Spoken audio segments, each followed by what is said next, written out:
imperative way of declaring your provision script.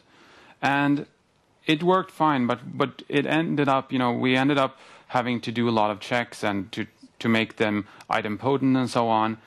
Also, it was pretty hard to manage them because we couldn't really manage the system as a whole in terms of, cost tracking and access management. And for example, if I wanted to delete this whole system, I would have to go in and delete website 1, website 2, and VM 1, 2, 3, and so on individually. So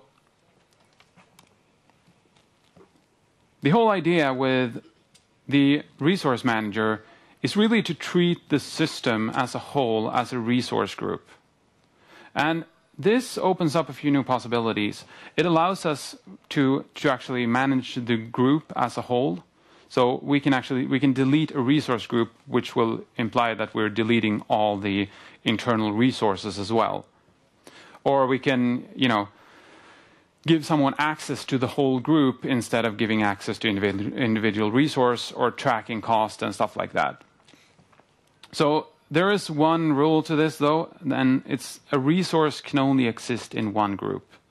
And if you think about it, it kind of makes sense. You don't want to mix and match between these. You want to keep them very isolated so you can actually manage them together. So it looks a bit different now, because instead of having these declarative scripts, imperative scripts that we wrote, we now have a more declarative, is a JSON file actually, that we will look into it a little bit more in the demo.